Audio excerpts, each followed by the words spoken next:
commence avec Pune, n'est-ce pas? Je suis prête. Vous Vas-y. m'entendez? Oui. Parfait. Pour 20 minutes. Bonjour tout le monde. Merci beaucoup. Je m'appelle Pune Magoul. Je suis professeure agrégée à Polytechnique Montréal. Et c'est vraiment un grand plaisir d'être parmi vous à 5 heures du matin à Montréal. Ça montre à quel point je suis passionnée. Un grand respect pour Pierre qui était mon prof à l'École des ponts. Donc, aujourd'hui, je vais parler, en fait, je vais vous présenter un système de forage bipont bio-inspiré pour la reconnaissance souterraine sur la Lune. Mes diapos sont en anglais, mais je vais en fait parler en français. Voilà, donc pourquoi on va avec ces systèmes bio-inspirés? Pour la simple raison qu'on a beaucoup de restrictions de masse et de volume dans les opérations spatiales. Par exemple, ce que j'ai entendu, si par exemple d'amener 1 kilogramme de matériel sur la Lune, ça coûte à peu près $1 million. Donc, c'est pour ça que la NASA et les autres agences spatiales, ils ont commencé la recherche sur une technologie qui s'appelle ISRU, In Situ Resource Utilization, utilisation des ressources in situ. Et puis, il s'agit d'utiliser tout ce qui est en fait disponible sur la surface ou vraiment, comment dire, dans les couches proches de la surface pour extraire tout ce qu'on a besoin, y compris l'oxygène, de l'eau, l'hydrogène, et puis utiliser en fait les mêmes matériaux pour la construction. Donc, on peut mettre toutes les activités, toutes les opérations qu'on voudrait faire sur la Lune dans la catégorie de ISRU, In Situ Resource Utilization, qui peut être space mining, qui peut être en fait les activités pour la construction des bases lunaires, etc. Ce que vous pouvez voir ici dans cette vidéo, il s'agit d'une sonde de chaleur qui a été conçue par German Aerospace Center. Et puis, je pense que Philippe est beaucoup mieux au courant de ce projet que moi, mais en fait, le but a été d'envoyer la sonde à 5 mètres de profondeur pour mesurer les propriétés thermiques du sol martien. Mais après, apparemment, 30 centimètres, il a eu un refus pour les raisons inconnues, probabilité, l'instabilité des parois ou en fait rencontrer une couche de sol qui était très, très, très rigide. Donc, après 30 cm ou 50 cm de pénétration, voilà, il a eu un refus et l'opération a été échouée. Le problème avec l'investigation souterraine planétaire, c'est que tout ce qu'on utilise en fait sur la Terre, vous savez très bien, là, par exemple, les CSPT. Donc, on a les grosses, en fait, camions qui vont sur le chantier. On n'a jamais eu vraiment les contraintes de masse et de volume. Il y a par le moment les projets très spécifiques qu'on n'a pas accès, en fait, au site. Mais en même temps, on est toujours capable de faire le carottage, d'extraire, en fait, l'échantillon de sol. On n'a jamais eu le problème d'énergie. On n'a jamais eu vraiment le problème d'accès à l'eau. Donc, tout est taken for granted.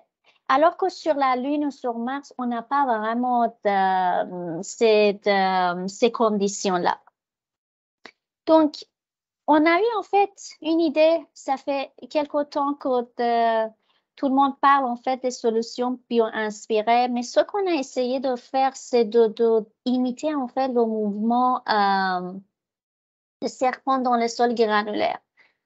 Et on va pas en fait concevoir un serpent, mais on voulait juste en fait imiter le mouvement, la vibration bilatérale qu'un serpent en fait s'applique pour pénétrer dans le sol granulaire. Et le but de en fait ce système de forage qui n'est pas vraiment conventionnel dans l'investigation géotechnique, c'est que le but de développer en fait ce qu'on dit en anglais geologic rover. Comment on peut en fait monter un système de forage très efficace, compact, maximum 2 à 5 kilos, incluant en fait la batterie. Comment on peut monter en fait un système de forage pour l'inspection souterraine sur les rovers que l'Agence spatiale canadienne va envoyer sur la Lune. Et puis, on sait que jusqu'à la fin des années 2020 et au début 2030, il y a quand même 2 ou 3 missions. Le Canada envisage d'envoyer les rovers sur la Lune. Et le but, c'est faire la science, de caractériser en fait le régolithe lunaire et puis trouver les ressources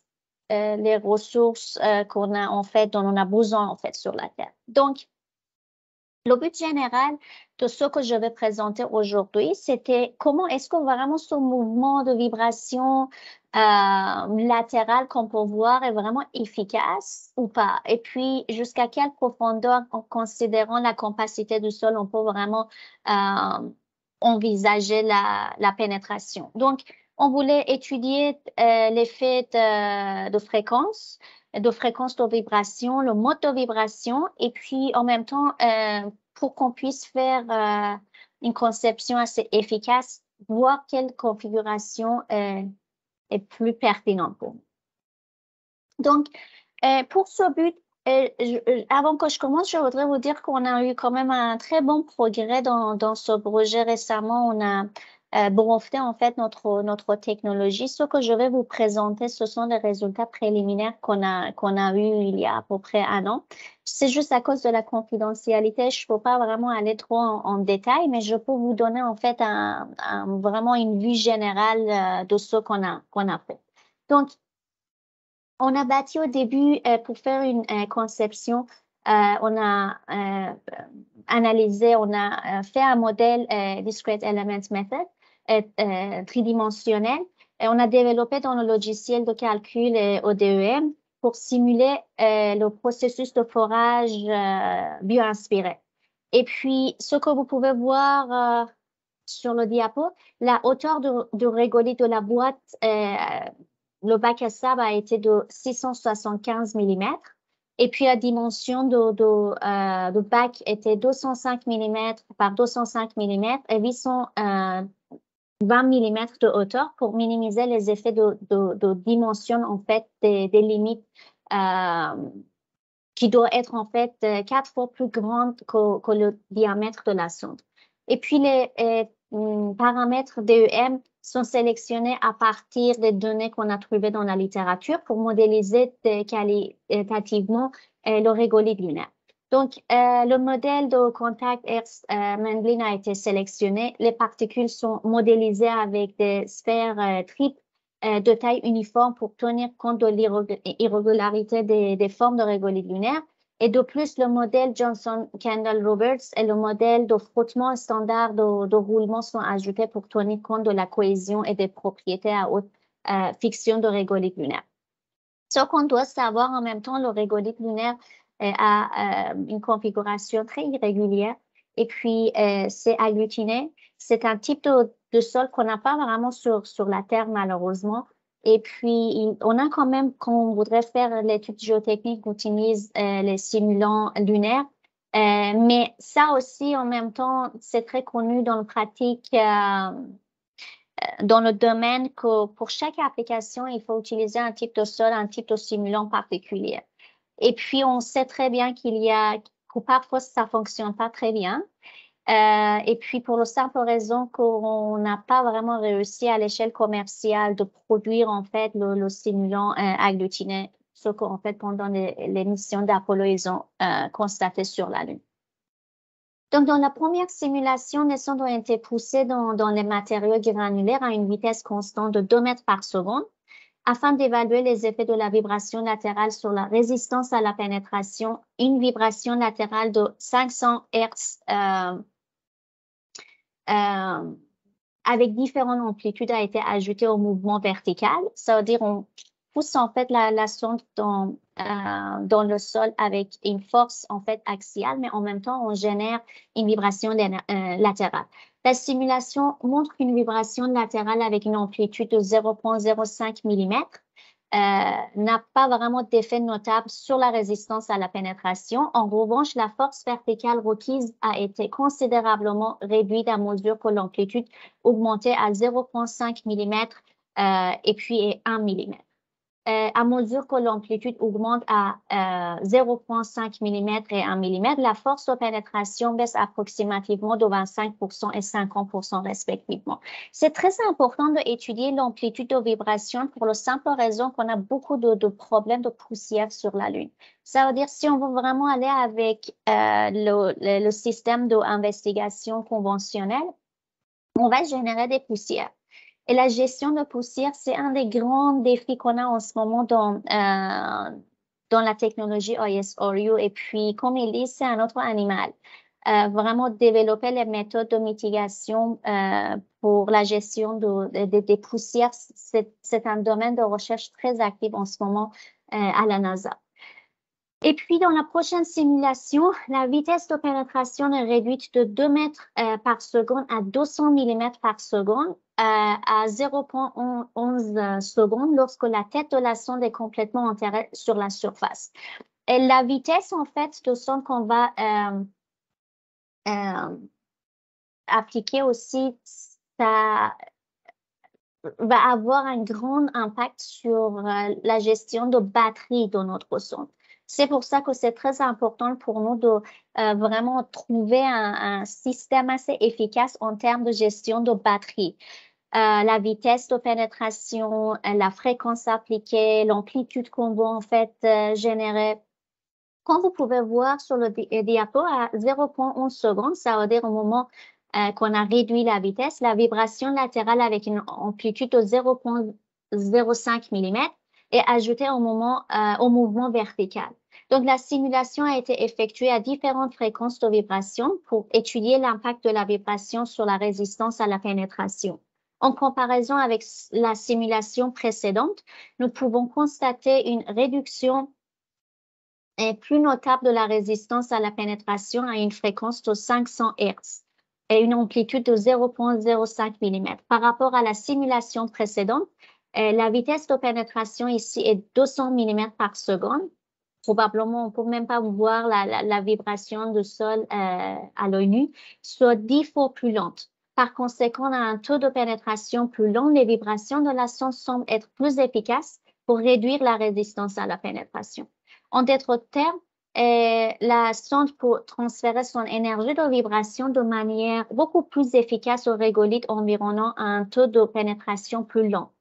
Et puis, l'augmentation de la fréquence de vibration de 500 Hz à 5500 Hz ou 5,5 kHz a considérablement réduit la résistance à la pénétration maximale d'environ 36%. Par contre, ça va avoir un impact sur la consommation, en fait, de batterie de la sonde. Cependant, l'augmentation de la fréquence comme vous pouvez voir, de 5,5 kHz à 10,5 kHz n'a eu qu'un effet moins notable sur la réduction ultime de la résistance à la pénétration.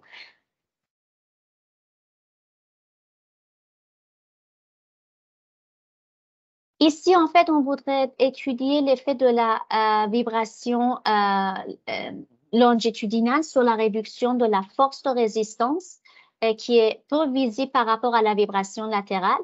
D'après les résultats expérimentaux qu'on a trouvés dans la littérature Fersbruck et al. En 2014, les vibrations longitudinales semblent nécessiter des fréquences plus élevées de 20 kHz pour fluidiser efficacement les particules de sol.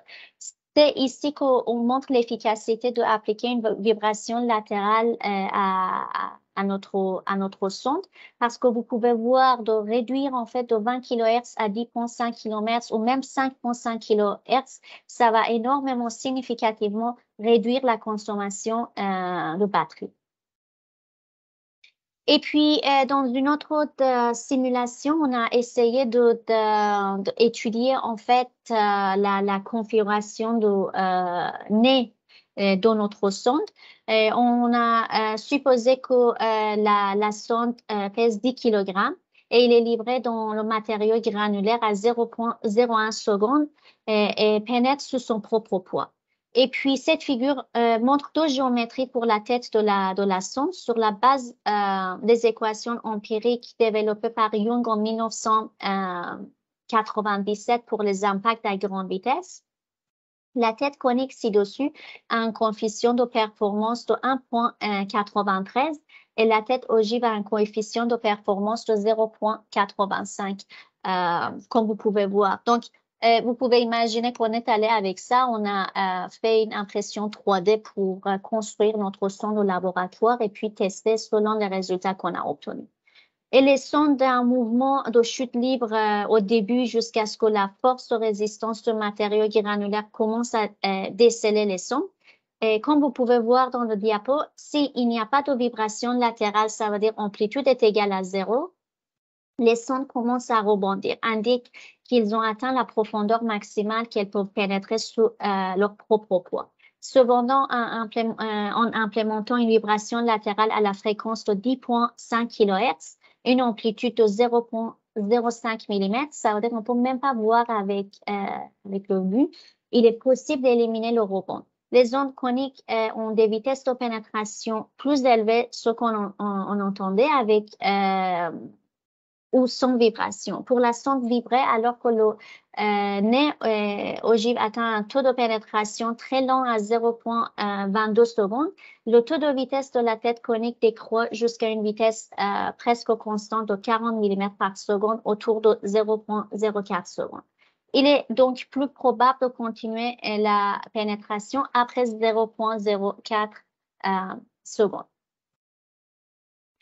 Et puis, nos simulations montrent que la force de pénétration requise sera réduite en augmentant l'amplitude de vibration et de fréquence, mais par contre, il y a un threshold à respecter, ça veut dire en augmentant plus l'amplitude ou la fréquence, on n'obtient pas forcément beaucoup plus de pénétration en considérant encore, je répète, la nécessité pour considérer la masse, le volume et puis l'énergie, la batterie, etc. Et la vibration semble être plus efficace à des taux de pénétration plus faibles, où l'énergie cinétique de mouvement vertical de la sonde est beaucoup plus faible que l'énergie cinétique de la vibration.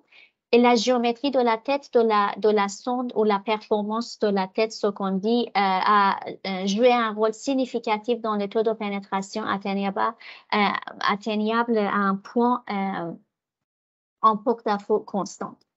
Et si vous voulez que je vous montre en fait notre test au laboratoire, ça c'est notre sonde ici en bas, ce que vous pouvez voir. Et puis on a fait notre essai sur différentes capacités, différents types de sol. On a même en fait essayé la performance de notre probe dans l'argile, même si sur la Lune il n'y a pas d'argile. Mais de ce qu'on a obtenu est vraiment cool, je vais dire. Et puis, on est en train de négocier avec les compagnies spatiales justement pour commercialiser notre technologie. Merci beaucoup.